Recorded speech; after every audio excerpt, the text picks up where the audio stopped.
Good afternoon.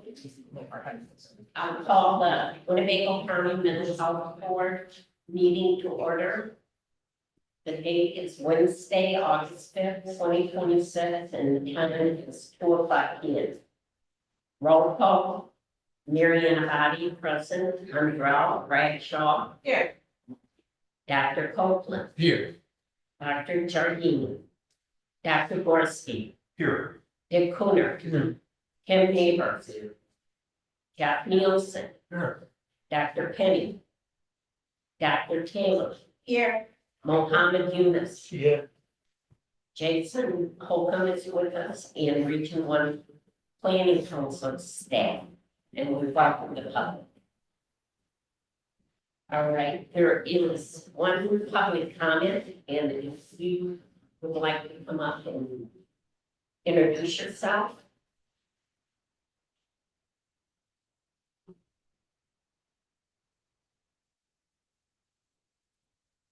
Good afternoon, members of the Winnebago County Community Mental Health Board. My name is Alexandra Zimmerman, and I am the Senior Director of Student Support Services for the Regional Office of Education. I'm here today to give you a brief but incredibly powerful update on what your investment has achieved. Thanks to an accelerator board, we successfully placed 11 student support interventionists into our Winnebago County schools last year, directly serving nearly 400 at-risk students. Because of your support, we didn't just talk about student mental health. We accelerated real, measurable outcomes where it matters most, right inside of our goals. When you funded this program, you funded a lifeline. Our interventionists took on heavy caseloads, meeting students exactly where they were. They monitored attendance, taught emotional self-regulation, and built individualized success plans. Because our interventionists stepped in to bridge the gap between home and school, our teachers were freed up to focus on the important work of teaching. And the results, they were staggering. We saw massive turnarounds in attendance, behavior, and grades across the Winnebago County. Numbers only tell part of the story. The true success is found in the lives that were changed. It's a freshman who entered high school feeling multiple classes and facing 14 behavioral referrals. Under a coordinated plan with his interventionist, his math grade jumped to a B and his referrals plummeted by nearly 65%. It's a middle schooler who started the year with a devastating attendance rate of less than 8% due to severe social anxiety. Because her interventionist met her outside of the school walls, built trust with her, and helped transition her to an alternative pathway, her attendance skyrocketed to 50%, and she's smiling and participating in her classes again. It's a young girl in elementary school struggling with debilitating anxiety outbursts, whose interventionist taught her to reframe her negative thoughts by physically folding them into origami butterflies to symbolize her growth. We are about to begin another school year with hundreds of stories just like these to come. This program is now sustained by other funding for a lasting impact that would not have been possible without an accelerator award. Thank you on behalf of the ROE, our school districts, and the hundreds of families who felt seen and supported when they needed it most.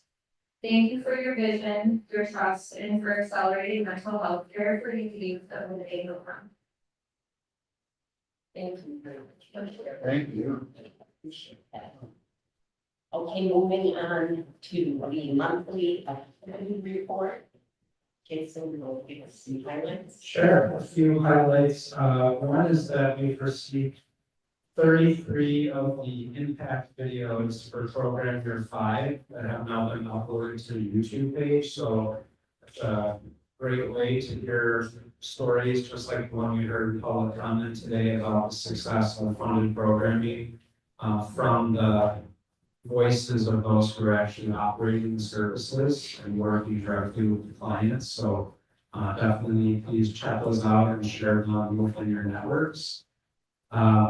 Also happy to announce that the mental health workforce student support has had 3 enrolled institutions: the OSF School of Nursing, the U of I College of Social Work, and Rockford University Social Work, Bachelor Social Work program. So we're working with each of those institutions now to see their fall enrollment into those programs, and excited to see more local workforce development that can directly plug into the programs that we're funding.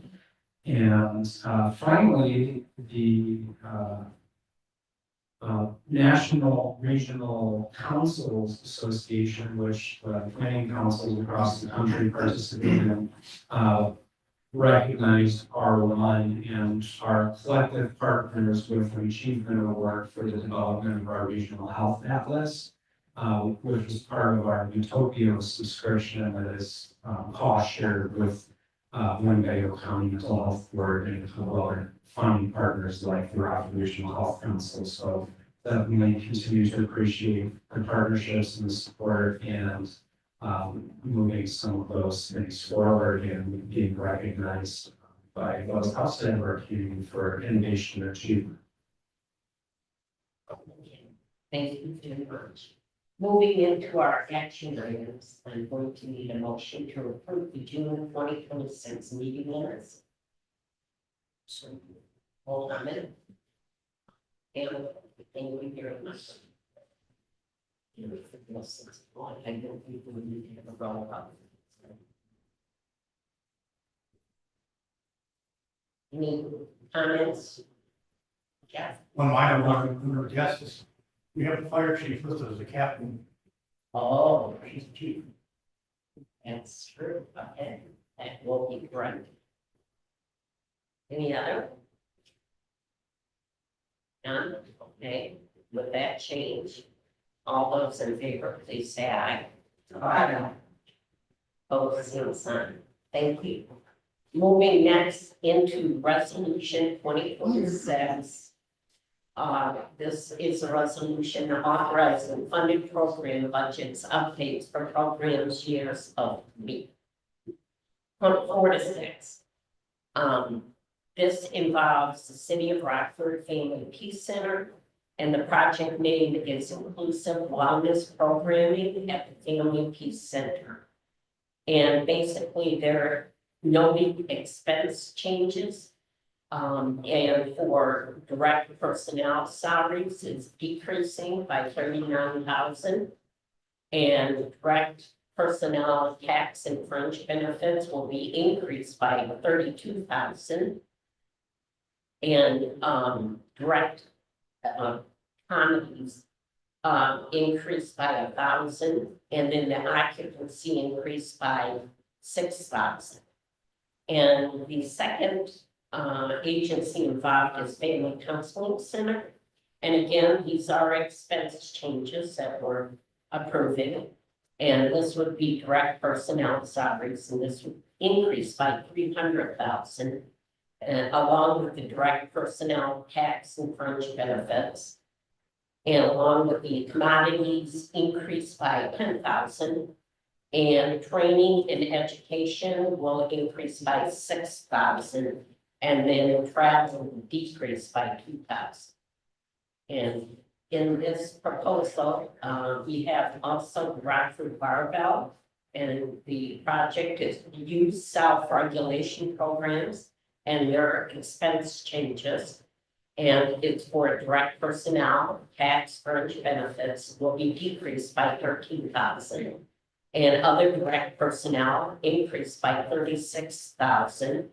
And direct supplies decreased by 12,000, and direct travel decreased by 5,000, and direct equipment decreased by 1,000, and finally the occupancy will also be decreased by 5,000.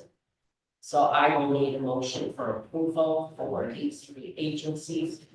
Okay, Dick. And Jeff, all right. And roll call for this. Great. Yes, I'm sorry, yes. I'm just feeling foggy about the family counseling services one. Maybe I'm the only one, but I'm trying to even out very simply. I could clarify on that one, and we also have a representative from the agency, but that one is unique of these 3 because that is one of the programs that also has revenue that's generated through insurance and Medicaid billing. And so part of why they needed to do a budget adjustment is because they've seen more revenue than what they originally projected. So they needed to increase their revenue side, which then increases their expense side at all. So theirs is not one where it's a one-for-one change on one expense line item to another. It's actually increasing the expenses to account for the increased revenue they've seen outside of it. So their Medicare, Medicaid equals the 300 of the increase in salary roughly. Yeah. I think it's simple math. Okay, thanks. Any other questions? Hearing none, I will do one call. Andrell Bradshaw. Yes. Dr. Copeland, Yes. Dr. Jerky, Dr. Gorski, Yes. Dick Holder, Yes. Tim Neighbors, Yes. Jeff Nielsen, Yes. Dr. Taylor, Yes. Mohammed Yunus, Yes. Marianne Body, yes. Okay, the next action item is the resolution 2026-XX. And this is a resolution authorizing the formation of a mental health diversion advisory committee. Before I get into the particulars, Jason will present an update on the diversion committee.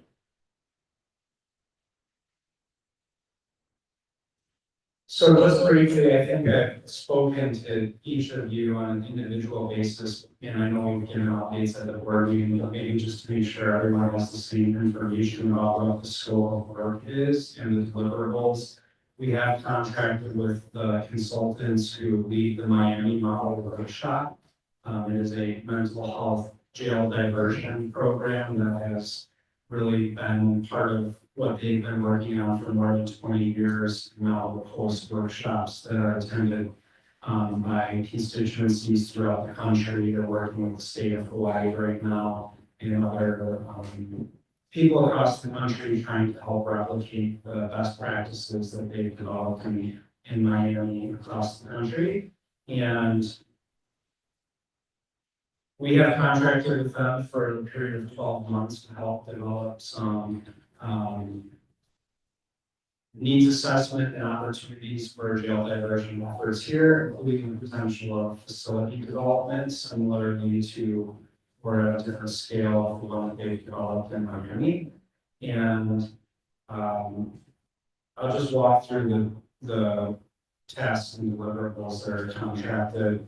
One of the things that they have recommended to us is that there be a type of steering committee or advisory committee of key stakeholders that help guide this work. And so that will be the action item on today's agenda. But first, I'll walk through the deliverables. So the first part of their deliverable is to essentially identify the community needs, potential gaps in these, and the kind of sequential intercept, as it's called, and opportunities for improvement or new programming or innovation.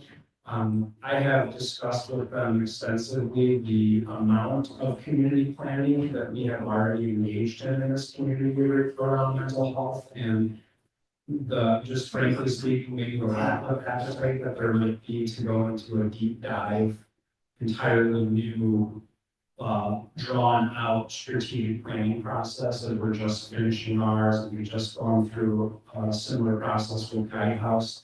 So they took a streamlined approach on that, where what they're going to do is take all of our documents and plans and the data that we've collected for all of those things, and they will just review that as a starting point, and then identify any targeted interviews with key stakeholders that they want to supplement that information with to move that part pretty quick. The second part will be on-site, meeting with our community and our stakeholders. Save the date for November 16th, 17th, and 18th. They will be in town hosting some community workshops, doing some community engagement with us, and with the approval today, if the board were to approve the formation of an advisory committee, they would be convening that advisory committee to engage them with their findings, and then to give feedback on the potential for opportunities for program development in the mental health diversion and criminal justice pipeline, so to speak, and develop a strategic framework for that. And then finally, they would take all of that information and feedback and develop some strategic recommendations for a phase 2 implementation. That could include programming throughout the sequential intercept and criminal justice. But then also be looking at the potential community need for any facilities that might support that or similar to one that has been developed in the county. And so that's kind of the 3 main tasks that they'll be working with our community on. And then their guiding principles, as I discussed, is speed with structure, not to make this a long drawn out process, but to quickly to build on the work that our community has already done, while still engaging the key stakeholders that are operating services and programs in this space, leverage the existing work to ensure that strategies are co-developed with those that are providing services and operating programming in our community, and that they're actionable and not just high-level visionary aspirational goals, but actionable goals that can have an implementation strategy involved with them. Systems integration, that's looking at crisis response, jail diversion, primary health and housing systems, and how they interact with and connect to. They are very familiar with the CCBHC model. That was one of the first questions they asked me is, do you have CCBHC? And I said, yes, we do. And also that is the kind of model that the mental health board is looking to build around. So they think that's critical to work in partnership with that CCBHC and that framework. And then finally, the data-driven decision-making, I think, for those board members and other stakeholders that actually were able to go to the Miami workshop. One of the really impressive things that they do is for every program they talk about and present about, they have data and they have costs associated with it. What is the cost savings that this is to the taxpayer based on being more efficient or more effective programming than status quo or what maybe used to do. So I think that that's another area that they can help us with as we're looking at communicating programmatic outcomes better. So that's the work essentially, and as I mentioned, one of their recommendations is that there be an advisory council that support this work, and that is essentially the impetus of the action item that's facing you today, being presented today. Okay, does anyone have questions, discussion, for the motion? And I should mention that you all in your packet received the responsibilities for anyone that is willing to serve on the Mental Health Diversion Advisory Committee. And right now, the list of names that we have are basically people that were in the group going to Miami and viewed their programming and actually participated in a 2-day workshop here with them. So any questions? Yes? Will this advisory committee include any community members? So the consultant has a really broad group of stakeholders that they think are critical to the overall community engagement strategy. And so part of their workshop sessions are to get community members to experience family member perspective. But the actual advisory committee,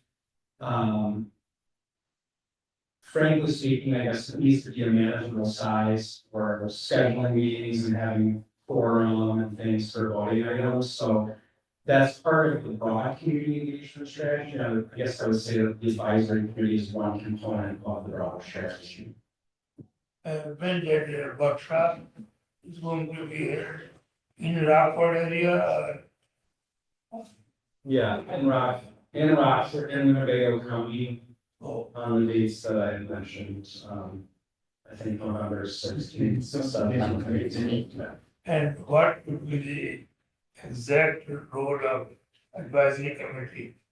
So, No, that's right. It's listed, all the duties and responsibilities, so it's in your packet, I mean, but the one thing that I want to clarify is that actually their advisory mental health, all right, that's the purpose of them, collaborating with us and giving us their input. And, I think that, it's, and we have in our bylaws that we can set up advisory boards for certain topics, expertise. And this is actually the first time that we've never had an advisory committee, we've had advisors individually, but not a committee form, so, this is gonna be our first. And Yes. is the 24 that's on this list right now? Yes, I mean, that's what we'd be voting on, to nominate those individuals. And the board is welcome to participate. But at this point, the advisory committee would consist of these individuals. So I make a motion that we adopt the consultation from this organization, along with that, that we form an advisory committee made up of stakeholders who are already familiar with the model that we're considering. I second. The purpose of my question was just to make sure that it's on the record so that when when the public comes in, they look at this, that they are aware of ways in which they can participate and don't feel that they're being left out of this process. Correct, yeah. Are all the folks who are listed here, are they all aware of this nomination and are all willing to serve? Go ahead, Jason. I think many, if not most, are aware that there's going to be a next step to this process. And, but the next literal step would be to email all of them if the board approves the formation of this committee, to let them know they've been nominated, to send them the duties and roles so that they can essentially accept that nomination. And then I would bring back the slate to the board at the September meeting for approval of the appointments based on the willingness to serve. Right.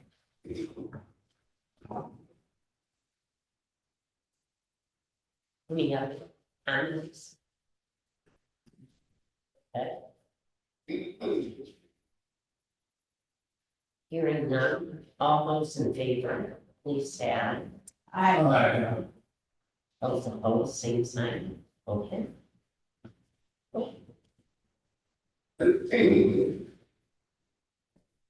Moving on to the mental health, workforce student support special commission.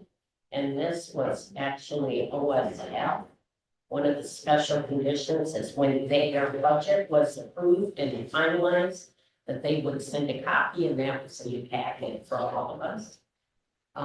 So if you would like to make a motion to recognize that they did complete their special condition, it would be recorded.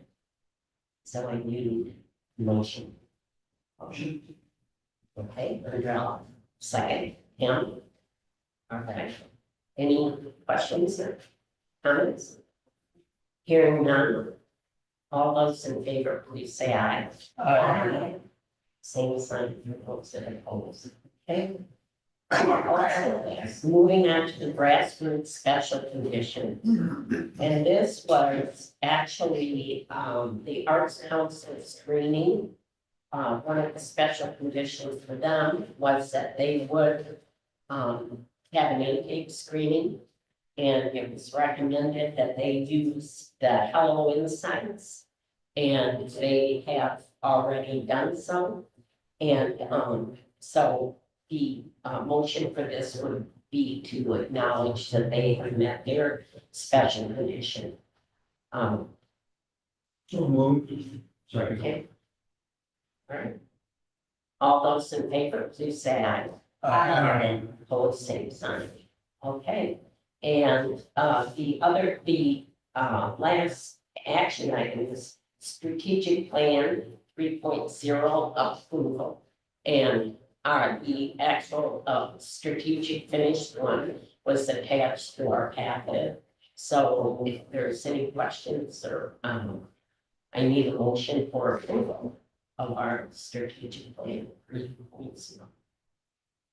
Sorry. Yeah. Oh, Patty, all right. All right, no discussion. All right, I think it proves how well you have thought about the strategic plan with the board, so anyway, all those in favor, please say aye. Aye. Opposed, same sign. All right. Moving into our discussion items, I have a compliant rideshare update. Excellent. Yeah, we have completed the first year of the compliant rideshare and have done the data analysis for that. So Reagan's just gonna provide you a quick update on what the results of that were. And we're already in year two. There's been more programs in the year two, but we want to give you a summary of what's accomplished in the first year. Yes, thank you for that introduction. Like Jason said, in June 1st, the second year of compliant rideshare started. Just to give everybody a refresher, compliant rideshare is just to give people a transportation option, make sure they can make it to their support groups, their appointments, any kind of mental health services that are being funded by you all. And so between June 1st, 2025 and May 31st of 2026, almost 1,700 rides were completed, which is super awesome. A lot of people were able to see their providers that may not have been able to without the funding. And then just to go through kind of how what every month looked like, as you can see, it kind of just increased as the months went on, as the program started feeling more comfortable and other people started feeling more comfortable using it and doing things like Uber and Lyft to get places. April was our largest month, so almost 250 completed rides. And then just to also show you, there's a number of incomplete rides every month, which can be due to there not being a provider that's able to pick up the ride, if the organization has to translate the ride, if the rider misses their ride, that also counts as an incomplete ride. And then just to show you the median cost of every ride that is occurring, I did remove the outliers from this, so just to get the most centralized kind of data that I can get. It really centers right around the 18 to 15 range. We have some more expensive months, but those for the most part have decreased now as we're going into the second year. And then I think this one's a really good way to show where all this money is going. So for the most part, serious emotional disturbance is getting the most of the funding. And then co-occurring disorders and serious mental illness would be second to that. And then just to show you also exactly where the money is going, I will say that this is the money that's spent only on rides. There's usually also about a $6 service fee tacked on. Sometimes it's between 6 and 12, but very much majority is the $6 per ride service fee. So you can see that the majority of the money is for the serious emotional disturbance clients, and then serious mental illness and the co-occurring disorders. And then this one is one of my favorite case scenarios to show you. So this is showing you from unique passengers where their home addresses there are and what zip codes that they're coming from. And so basically just kind of geographic location of the people that are being served. I will note that for 7 passengers, we did have a known home address, just the way that they might have been going from service address to service address. And then some zip codes include a hotel address or a residential treatment center that we just had included in our home address. So you can kind of see how it's centralized really mostly here in Rockford, but it does get out to the rural areas and people who are a little bit further out, like South Beloit, are able to have it using it. And then for the budget, just to show you how much money was fully used. So by the end of May, about almost $72,000 of the budget was used. Just showing you how it increased every month. Right around October to November is when you're seeing, or September to October, where you're seeing the biggest jump. But from there, it's pretty even in how much is spent each month. And then overall, almost 60% of the total budget was used. And that was about $120,000 that was originally put forward and then put forward also for a year or two. So just to show you how much was actually used out of that. And then happy to answer any questions. Yeah, what do you mean by incomplete ride? And what are the causes? The incomplete rides. Yeah, So the incomplete rides can be things from the rider who missed the ride, and so then it's marked as incomplete. And then some of our programs have ways that they're kind of combating that by encouraging their people that they're starting to make the rides. I know one program they have has the so if you miss 3 or more rides, we're no longer allowed to use the ride service. And so basically our programs kind of put together ways to make sure that we're not being wasteful with that money, because sometimes that money will still then be the way that it works, with Uber in general, like if you don't make your ride, you're still charged for it. Other reasons for the incomplete rides are that the organization just canceled it, like that person no longer needed a ride, or that person was no longer able to their meeting or their service. If the providers themselves, so if they were able to schedule like a med ride or a connector transit, then the ride gets canceled and they're no longer able to fulfill that ride. So those are just a few of the reasons that the rides would be incomplete. I had a question on the same thing. Yeah. So thanks for asking. It's just a great Bible. Thank you for the report. Can you categorize or sort into buckets the incomplete rides in a way that would allow you to assess whether or not any of them are preventable? In other words, if a whole bunch of them fall in one category, is there something that can be actionable about a specific area of incomplete ride? Or are they so scattered that it really isn't fruitful to do that? Yeah, from my recollection, which from what I know, it'll break it down in the data, you'll get like one column that says like, oh, like incomplete ride. And then another one might give a reason, so it'll be like incomplete no show is something that the data would tell us. And so that would be something that in the future our data analysts can look at and maybe get a little bit more in-depth data on. And so we'd be able to talk to the programs and see if there's any more other things we can do, like the pyramid synchronized row, like maybe don't offer this person more or figure something else out for them, work with them individually, yeah. Yeah. is there a follow-up on incomplete ride? In the sense of this need the ride, Yeah, so they're from on Kaizen Cap, when someone misses their ride, they have the option to like call back the ride back for most of the programs. For one program, they preferred that doesn't happen, and so we were able to turn it out for you guys. So people might, if they don't show up for the ride, they might have the opportunity to recall the ride back. One of the issues that we had a lot with that is when we're serving minors or basically people know from one thing, it can be hard to sometimes get a hold of them, sometimes let them know when their tourists come in and such. So that's when the programs can have a workaround if they're kind of contacting with a parent, if of the child or minor. And then for follow-up, I'm not 100% sure what happens then if just, I'm assuming that if the ride is canceled, they'll usually let the organization know. But follow-wise, Kaizen itself, whenever Jason and I have any kind of questions with Kaizen, they're very responsive to us. They're very to work with if you have any questions about a specific ride, whether it's incomplete or complete. okay, thanks. Thank you very much, thanks. Our final discussion item is regarding a special board meeting for elected officials. And rather than us split it, do you want me to? Well, I'll be happy. I didn't know. Jason and I met with the chairman of the county, along with the county board member. And the request was that we communicate more frequently with the county board. But not only the county board, but the city council. And, we have, you know, in the past, done yearly updates with the financial committee of the county board. But we really haven't done that same with the city council. However, we make sure that we get the information to them through our impact studies and, we're very willing to always do it. It just has not been requested by the city council.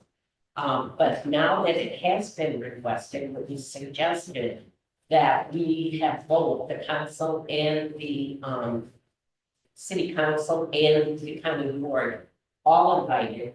And we will do an update on the strategic plan. Now that you've approved it and it's finalized, we feel like we really want to get this information out. And, it will be held here and it'll be an evening meeting, a special meeting. And, that is in the plans. So we don't have a date as of yet. But, is it gonna happen before or after the, first meeting, the November meeting?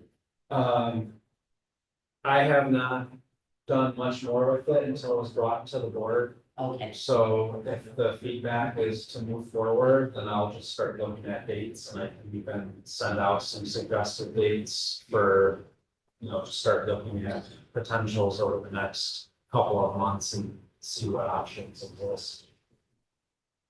Well, I make a motion that we do that we create a special meeting for elected officials for the city and county to share information. This request was made by the city of Rockford or the county. it was made by the county. And seeing as how this is the Winnebago County Mental Health Board, will this meeting include, city leaders of other cities within Winnebago County? Well, we're talking, actually, it was primarily, the request came for the city council and the, Winnebago County Board. As a public meeting, it will be open, it is relevant. For any board meeting of mental health board is a public meeting, so it's open to anyone to attend, but. I think those who are specifically invited to attend was for elected leaders in Winnebago County. So Yes. is this intended to be like a recurring meeting or is it just like one special meeting? I think one of the ideas, would be to host this annually, because it has been a challenge to have a consistent cycle of presentations to the appointing boards such as, the county board or the city council. In their agenda sometimes can be very full and it can be hard to just count on specific, so the idea would be maybe moving forward to just do that annually. And to meet our obligation of the board's obligation to have that information available and presented to those bodies, without, you know, getting caught in the discussion. Hold up, essentially. Well, second, I was gonna say, I need a second. All right, any other discussion or questions? Hearing none, all those in favor, please say aye. Aye. I have nothing for other matters. Nor, I would like to make a motion to adjourn. I second. All those in favor, please say aye.